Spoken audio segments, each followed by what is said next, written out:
வணக்கமுங்க. முதல் பருவத்தில் எள் பயிர் செஞ்ச விவசாயிகளாக தற்சமயம் அறுவடை செஞ்சுட்டு இருக்கிறீங்க. சில விவசாயிகள்லாம் விற்பனைக்காக கொண்டு வந்திருக்கிறீங்க. பல விவசாயிகள் வந்து எள் சாகுபடி செஞ்சு இப்போ பூ முனையில் இருக்குதுங்க, காய் முனையிலையும் இருக்குதுங்க. நீங்களாம் இப்போ எள் விலை என்ன ரேட்டுக்கு வித்துட்டு இருக்குதுன்னு தொடர்ந்து நம்ம சேனலில் பார்த்துட்டு இருப்பீங்கன்னு நினைக்கிறேங்க. அதனால தான் நம்ம வந்து இன்னைக்கு இந்த சீசனில் இது 2வது பதிவாக போடுறோமுங்க. முதல் பதிவு பார்த்தீங்கன்னா கடந்த வெள்ளிக்கிழமை இன்னைக்கு திங்கக்கிழமைங்க 16/3/2026 இன்னைக்கு திங்கக்கிழமைங்க. இந்த 2 நாளைக்கு முன்னாடி வெள்ளிக்கிழமைங்க ஈரோடு மாவட்ட சிவகிரி ஒழுங்குமுறை விற்பனை கூட பதிவு பண்ணியிருந்தோங்க. இன்னைக்கு பார்த்தீங்கன்னா நம்ம ஈரோடு மாவட்டம் கொடுமுடி ஒழுங்குமுறை விற்பனை கூடத்தில் மொத்தம் பார்த்தீங்கன்னா எள்ளு வந்து வரத்துன்னு பார்த்தீங்கன்னா 110 மூட்டைகள் வந்துருக்குதுங்க. முதல்ல சிவப்புரக பார்த்துடலாமுங்க. அதிகபட்ச விலைன்னு பார்த்தீங்கன்னா கிலோ ஒன்றுக்கு 132 ரூபாய்க்குமே, குறைந்தபட்ச விலைன்னு பார்த்தீங்கன்னா 120 ரூபாய்க்கும் போயிருக்குதுங்க. சராசரி விலைங்க ஒரு கிலோ எள்ளு சிவப்புரக எள்ளு சராசரி விலை 125 ரூபா 69 காசுக்கு விற்பனை ஆயிருக்குதுங்க.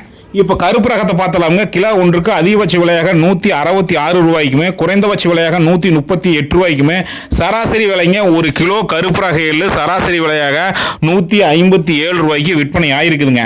தொடர்ந்து நீங்கள் வந்து எள்ளு, நிலக்கடலை, அதே மாதிரி தேங்காய் பருப்பு விலை நிலவரம் தெரிஞ்சுக்கணும்னு ஆசைப்பட்டீங்கன்னா நம்ம ஈரோடு நந்தா விலாக் யூடியூப் சேனலில் போய் பாருங்கள். இந்த வீடியோ பார்த்து மற்ற வீடியோக்களும் போய் பாருங்கள்.